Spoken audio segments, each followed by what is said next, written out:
17절로 38절입니다. 20장 17절로 38절입니다.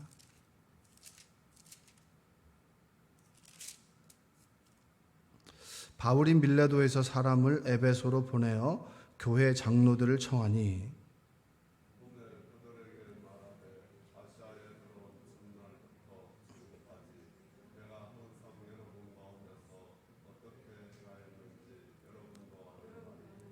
곧 모든 겸손과 눈물이며 유대인의 간계로 말미암아 당한 시험을 참고 주를 섬긴 것과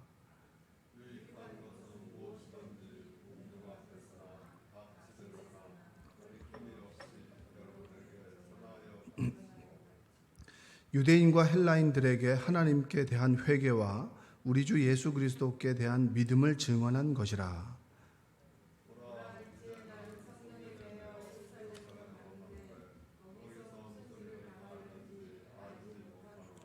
오직 성령이 각 성에서 내게 증언하여 결박과 환난이 나를 기다린다 하시나.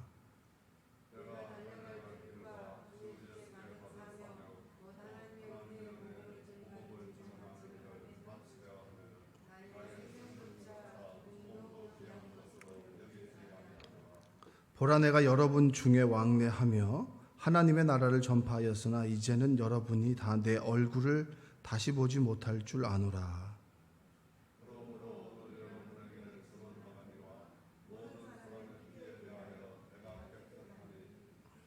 이는 내가 꺼리지 않고 하나님의 뜻을 다 여러분에게 전하였습니다.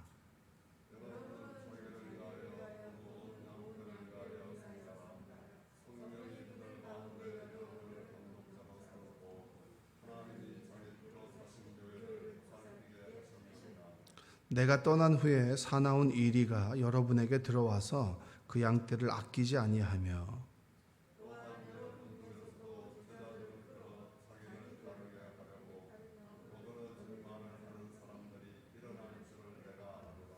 그러므로 여러분이 일깨어 내가 3년이나 밤낮 쉬지 않고 눈물로 각 사람을 훈계하던 것을 기억하라.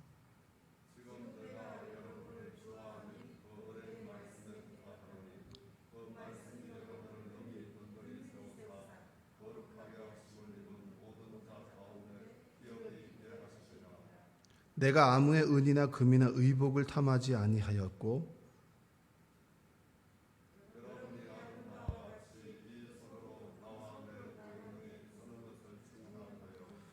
범사에 여러분에게 모본을 보여준 바와 같이 수고하여 약한 사람들을 돕고 또 주 예수께서 친히 말씀하신 바 주는 것이 받는 것보다 복이 있다 하심을 기억하여야 할지니라.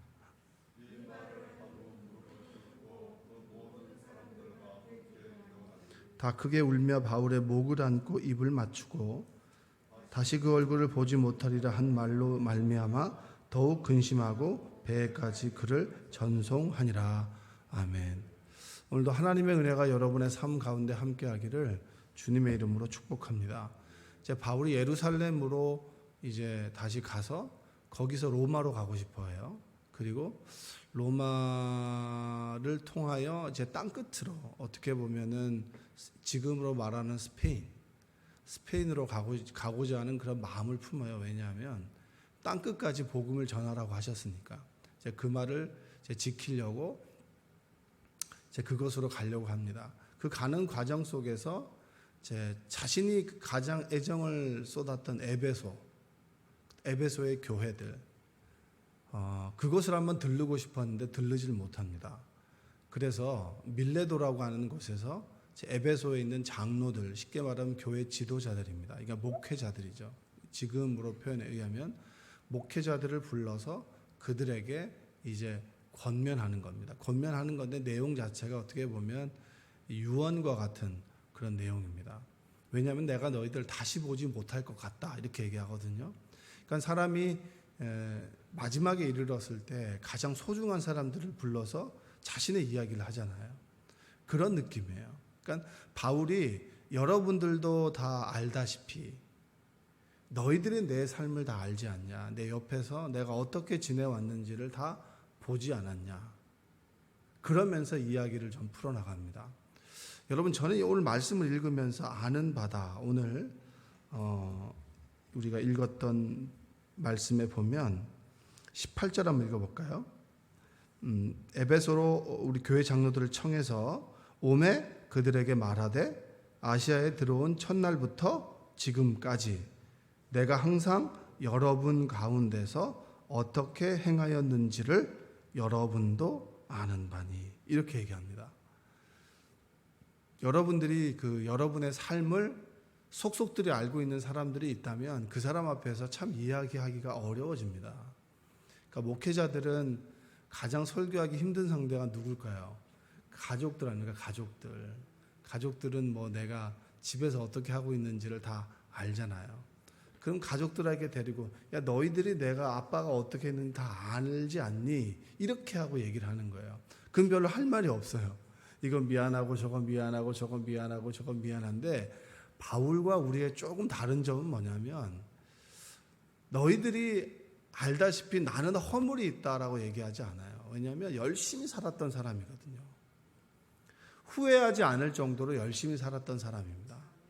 오늘 주어진 하루를 정말 열심히 살았던 사람이에요. 그 열심히 살았던 것이 무엇이냐면 19절 한번 볼까요? 장로들에게 이렇게 너희들도 아는 바 나는 이렇게 행했다. 뭘 행했느냐? 19절에 보니까 모든 겸손과 눈물. 하나님 앞에서 늘 겸손하죠. 하나님 앞에 서면 내가 나를 별로 드러낼 것이 없습니다. 이제까지 지나왔던 모든 것들이 하나님의 은혜입니다. 고백하십니까, 여러분? 하나님 앞에 섰을 때 내가 지금 누리고 지금 내가 먹는 거, 어제 이제 어머니하고 제 아내하고 이제 우리 아들하고 같이 점심을 먹었습니다. 전 교회에서 먹으려고 하다가 이제 저희 딸이 뭐 친구를 만난다 그래가지고 한 자리가 비어가지고 4인까지 가능하잖아요. 그래서 같이 먹었는데 차에 가면서 주제가 뭐냐면 우리는 외식을 왜 싼 데서 했나, 이런 주제였어요. 우리 아들이 이제 성토를 하는 거죠. 우리는 늘 비싼 데서 먹어본 적이 별로 없습니다. 이렇게 얘기하고 제 아내도 동달아서 당신은 늘 우리를 싼 데 데리고 갔다고, 그러면서 분식집 뭐 이런 거 있잖아요. 그 앗달 뭐 이런 데만 데리고 갔다고. 그래서 내가 그 입 다물라. 어디서 불평불만이냐. 예배를 마치고 감사를 해야지. 이렇게 막 얘기를 했단 말이에요. 그러니까 저는 그 삶 속에서의 최선을 다했어요. 근데 우리 가족들이 느끼기에는 늘 어떻게 보면 늘 다른 사람과 비교했을 때는 늘 좋은 데 먹으라고 비싼 데 먹으러 갔지만 간 것에 비하면 우리 집은 늘 싼 데를 갔다고 얘기했지만 저는 늘 그런 것에 대해서 개의치하지 않았어요. 왜냐하면 우리가 주어진 것에 감사하면 되지. 떡볶이 먹은 사람도 오늘을 살고 그 다음에 좋은 거 먹은 사람도 오늘을 산다면 감사하는 걸로 끝이다. 이 결론이 이제 감사로 마무리를 했죠. 그러나 그때 당시에는 그럴 수밖에 없었다. 뭐 이런 얘기를 한단 말이에요. 여러분, 우리가 싼 걸 먹었건 좋은 것을 먹었건 간에 늘 우리는 먹여주신 하나님의 그 아버지의 사랑 앞에서는 늘 겸손할 수밖에 없는 거예요. 하나님께서 우리를 늘 살아오게 하셨고 지금 이 순간 살아가게 하시고 그리고 지금 이 순간에 우리가 늘 하나님의 은혜로 오늘을 살아올 수 있었다라고 하는 것을 깨닫고 기억한다면 삶의 고비고비마다 하나님께서 우리를 인도하셨다. 그러면 여러분, 우리가 할 수 있는 고백은 하나님이 하셨습니다라고 하는 것밖에 없습니다. 여러분, 우리가 늘 잊어버리는 것 중에 하나가 은혜예요. 은혜. 저는 늘 은혜를 기억합니다. 여러분, 왜 이렇게 하지 않습니까? 왜 여러분은 이 말씀대로 살아가지 않습니까? 라고 하는 것 이전에 하나님의 크신 사랑이 우리 가운데 있었다라고 하는 겁니다. 바울은 그 얘기를 하는 거예요. 그 겸손 앞에서 내가 흘릴 수 있는 것이 뭐냐? 눈물 아니겠냐? 물론 고난과 역경이 나에게 찾아온다 할지라도 하나님께서 나와 함께 계셨기 때문에 나는 그분 앞에 감사의 눈물밖에 흘릴 것이 없다. 물론 힘들고 어려워서 흘린 눈물이 있겠죠. 왜 하나님은 저에게 이렇게 고난과 역경을 주십니까? 남들은 참 잘 살아가는 것 같은데 왜 나에게 이런 고난과 어려움을 주십니까? 그렇지만 그것 또한 모든 것이 지나가고 우리를 살게 하신 하나님의 그 사랑 앞에서 우리는 겸손과 눈물. 이 바울은 그 고백을 이 장로들에게 하는 거예요. 그리고 20절 한번 읽어볼까요? 20절 한번 읽어보겠습니다. 유익한 것은 무엇이든지 궁중 앞에서나 각 집에서나 거리낌이 없이 여러분에게 전하고 가르치고. 본인은 늘 겸손과 눈물을 흘리죠. 그리고 유대인들이 끊임없이 그 사람을 괴롭히잖아요. 여러분, 누군가가 끊임없이 자기를 괴롭힌다라고 하는 것만큼 힘든 건 없습니다. 여러분, 이번에 보니까 양궁 선수가 머리가 쇼컷이라고 그랬죠? 쇼컷 때문에 무슨 페미니스트다 이런 얘기도 막 돌고 이래가지고 남자들이 막 이래가지고 이러는데, 우리가 가지고 있는 인식이 얼마나 그게 어리석은 건 줄 아십니까? 이게 그 사회학적인 용어에 보면 젠더라고 있습니다. 젠더. 남자는 이거, 여자는 이거. 이게 어렸을 때부터 자란단 말이에요.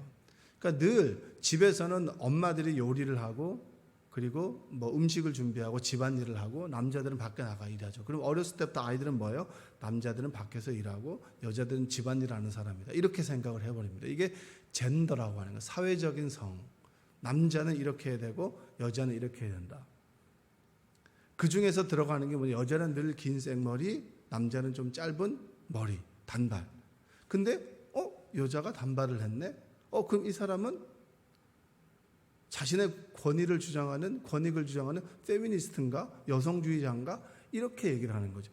여러분, 이 편견이 얼마나 우리 사람 가운데 깊이 있게 박혀 있는 줄 아십니까? 신앙생활은 이런 것들을 깨어가는 거죠. 그렇구나. 여자들도 쇼컷을 할 수 있고, 그리고 남자도 때로는 머리를 기를 수 있는 거예요.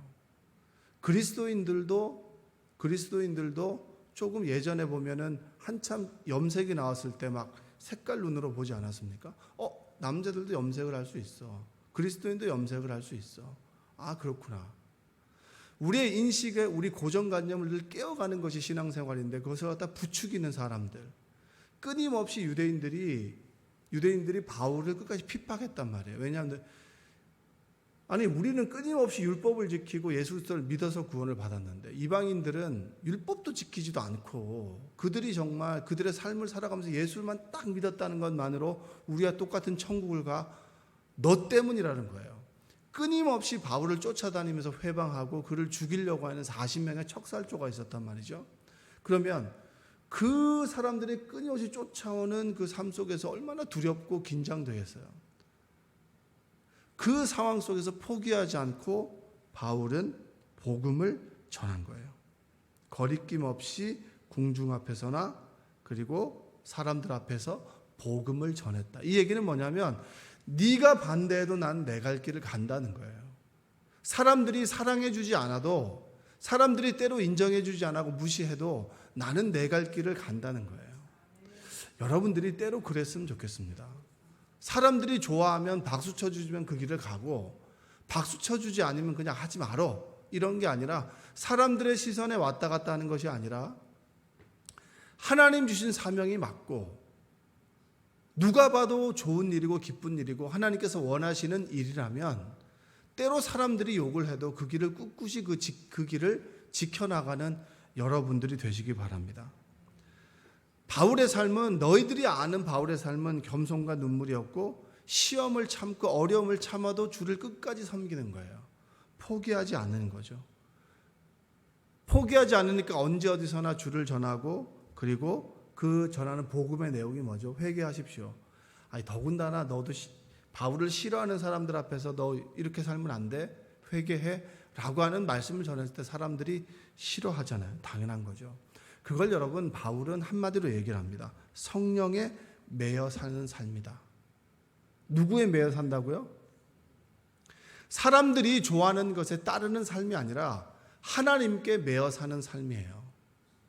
사람들이 인정해 주지 않고 때로 사람들이 환호한다 할지라도 누구에 내가 매여 있느냐. 사람들의 한마디에 매여 있고, 그리고 사람들의 한마디에 내가 일희일비하느냐. 23절과 24절 한번 읽어볼까요? 23절과 24절. 오직 성령이 각 성에서 내게 증언하여 결박과 환난이 나를 기다린다 하시나. 24절 시작.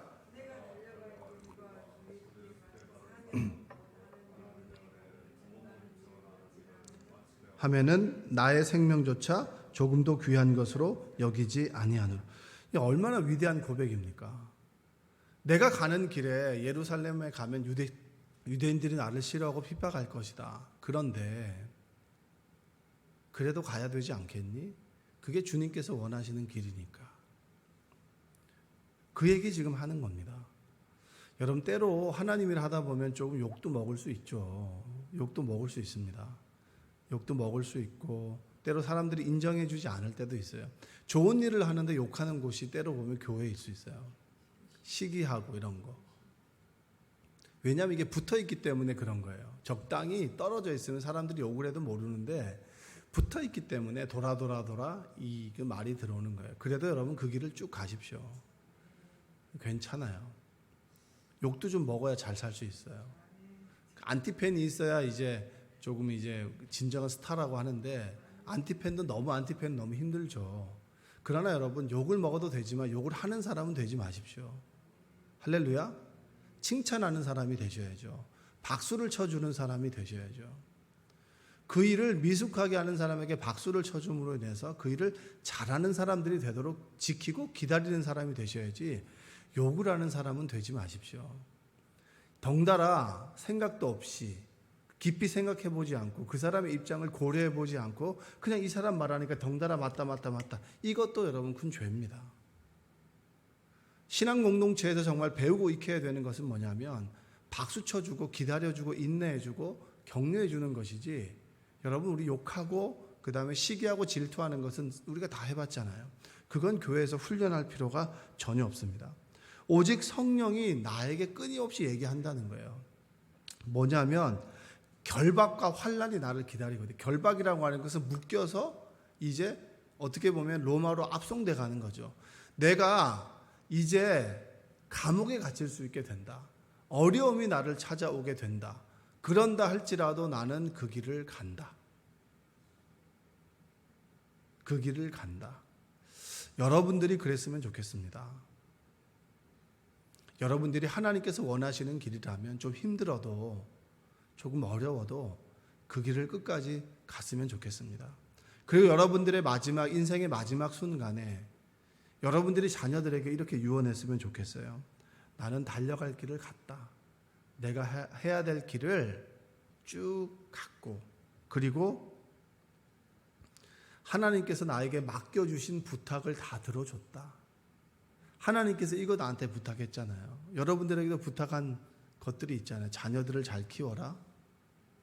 그리고 가정에서 아내로 잘 살아가라. 남편으로 살아가라. 그리고 직장에서 이런 일을 감당해라. 그리고 여러분들이 맡은 그 중심 속에 하나님을 사랑하며 잘 살아가라. 그 말들을 하잖아요.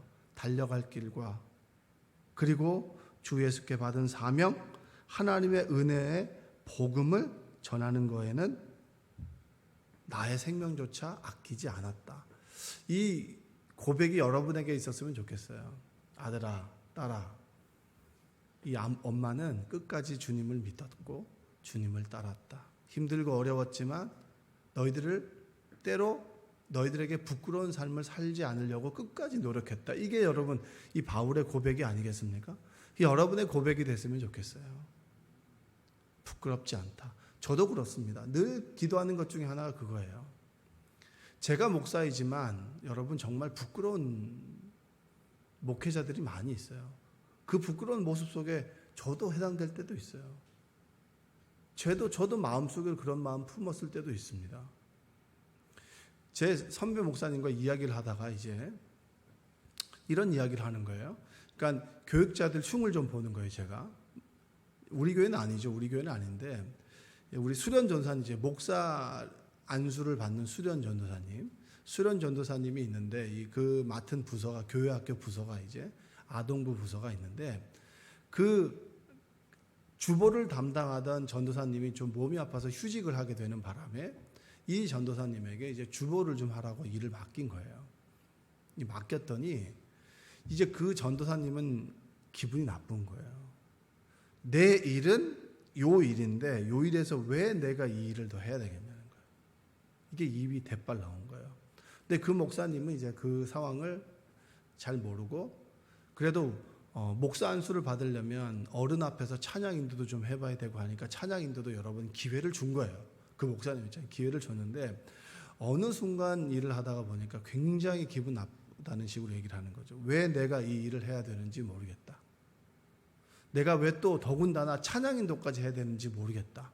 나는 내 일만 요 일만 하면 되는데 왜 이 일을 해야 되는지 모르겠다. 그 얘기를 듣고 여러분 두 가지 마음이 들었습니다. 첫 번째는 뭐냐면 나도 그랬다. 나도 그랬다. 두 번째는 뭐냐면 이해할 수 없다. 교육전도사 때는 여러분, 교육전도사 때는 이제 파트로 오고 공부를 하니까 상관이 없지만 목사 안수를 받는 그 길에 들어갔을 때는 희생하고 헌신하는 것을 배워야 되는데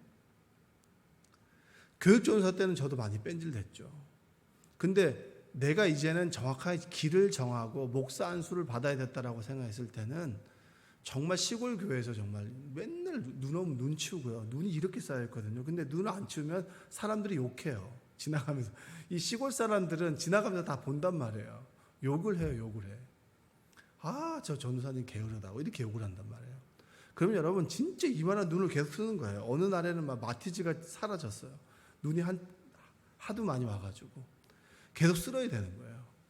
쓸고 그 다음에 교회를 청소하고 말씀을 준비하고 차량 운행하고 교인들 신방하고 점심때 교인들 오면 밥 준비해서 밥 같이 먹고 그리고 계속 그 신방도 하고 여러 가지 일들을 다 하는 거죠.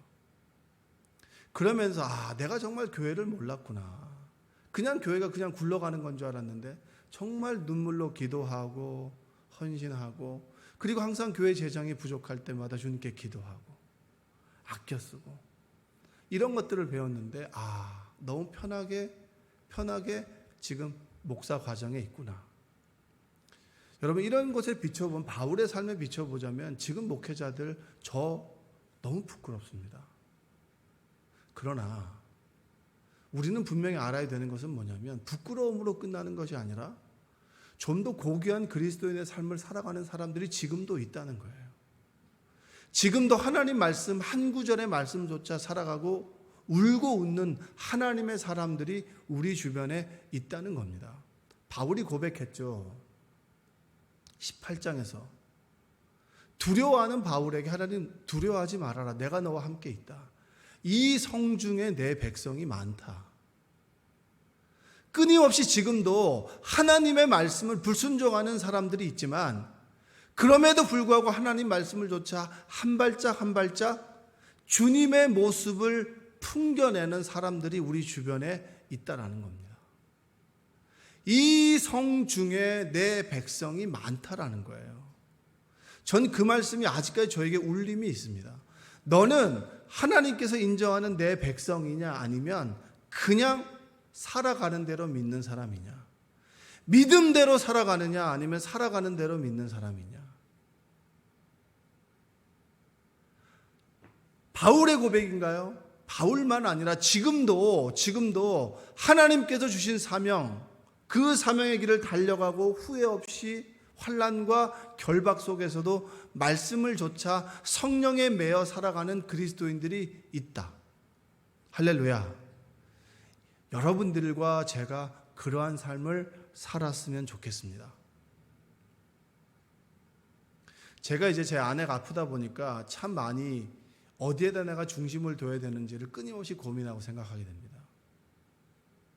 조금 더 내가 주의를 기울이면 제가 스트레스를 굉장히 많이 받더라고요. 신경을 많이 쓰더라고요. 근데 그걸 잘 몰랐어요. 저는 항상 늘 주님께 중심을 뒀다고 생각했는데 그러나 무지불식간에 우리가 그 결과들이나 이런 것들에 자꾸 병에다가 집중을 하죠. 주님께, 병을 고쳐주는 주님께 집중하지 않고 우리의 삶의 중심을 주님께 두면 여러분 어떤 어려움이 와도 중심을 지킬 수 있습니다. 그러나 변해가는 것에 자꾸 마음을 두면 끊임없이 널뛰는 것이 우리의 마음이에요. 지킬 만한 것 중에서 네 마음을 지켜라. 구원이 마음에서 난다는 거예요. 하나님께서 우리의 마음을 주관하시기 때문에 내 마음의 중심에 주님이 있다면 우리의 삶은 평안합니다. 그러나 주님 아닌 다른 것에 둔다면 여러분, 실력 있는 의사, 그 다음에 좋은 병원이 아니잖아요. 병을 고쳐주시는 분은 하나님이세요. 하나님께서 정말 역사하신다면 좀 엉뚱한 일을 통해서도 실력 없는 의사를 통해서 하실 거고요. 하나님께서 함께 하시지 않는다면 아무리 실력 좋은 의사라도 그 병 못 고칩니다. 왜냐? 병을 고치고 삶을 살리고 죽이는 것은 하나님이시기 때문입니다. 그래서 우리가 기도하는 것이죠. 여러분, 우리 삶의 중심을 이제 일주일 시작하죠. 주님께 두는 여러분 되시기 바랍니다. 멍하게 살아가지 마시고요. 주님께, 아버지 하나님께 고백하면서 이제까지 내가 살아온 것도 은혜입니다. 하나님 앞에 내가 드릴 수 있는 것은 겸손함이고요. 그리고 이제까지 나의 삶을 살아오게 되신 하나님 앞에 최고로 흘릴 수 있는 것은 우리의 눈물이에요. 그것을 바로 지금 이 바울은 이 장로들에게 고백하고 있는 것입니다. 너희들 다 알지 않니? 나의 삶을 알지 않니? 여러분들이 여러분의 자녀에게 야, 내가 어떻게 신앙생활했는지 너희들 다 알지? 라고 했을 때 웃으면 어떡해요? 아이, 알지. 신앙생활도 제대로 안 하고 맨날 산으로 들러 놀러만 가고 이렇게 말 들으면 안 되잖아요. 괜찮습니다. 지금 어떻게 했는지 지금 이 순간부터 우리가 진실되게 하나님 앞에 서고 그리고 하나님 말씀대로 살아가고, 바울이 지금 장로들에게 하는 권면과 고백이 지금 나에게 주는 고백이라고 생각해 본다면 얼마나 도전이 되나요? 내가 따라갈 수 있는 믿음의 사람들이 있다라고 하는 거, 꼭 바울이 될 필요가 없지만 내가 이 바울의 모습을 닮아가야지. 한 가지만이라도 족하니까 겸손해야지. 내가 하나님 앞에서 잃어버렸던 눈물을 회복해야지. 하나님 앞에서의 사명을 회복해야지. 여러분, 끝까지 사명을 감당하세요. 중도 포기하지 마세요. 하다가 조금 힘들고 어려우면 흐지부지 되고 하는 둥 마는 둥 하지 마시고요. 하나님께 월초에 연초에 사명을 받았다면 끝까지 가십시오. 끝까지 가십시오. 힘들어도 끝까지 간다면 그 끝에서 주님께서 분명히 말씀하실 거예요. 그 말씀을 듣고 하나님의 일을 허투루 여기지 않고 진실되게 바르게 오늘 하루를 살아가는 여러분 되시기를 주님의 이름으로 축원드립니다. 기도하겠습니다. 사랑과 은혜가 풍성하신 아버지 하나님, 감사합니다. 날마다 하나님 앞에 부끄럽습니다. 성령에 매여 살아가야 되는데 세상에 매여 살아가고 주님을 바라봐야 되지만 근심과 걱정에 사로잡혀 날마다 불평과 불만과 그리고 불안정 속에 살아갑니다. 우리를 불쌍히 여겨 주시옵소서. 바울이 인생의 마지막이라고 하는 그 느낌이 들었고 장로들에게 이야기했던 고백이 나에게 주시는 고백이 되게 하시고, 또 내가 내 자녀들에게, 내 사랑하는 사람들에게 할 수 있는 믿음의 고백이 될 수 있도록 주여 도와 주시옵소서. 내 달려갈 길을 다 가고 내가 선한 싸움을 다 싸운 후에 후회 없다라고 하는 그런 믿음의 고백이 있길 원하오니 주님 함께하여 주옵소서. 예수님의 이름으로 기도합니다. 아멘.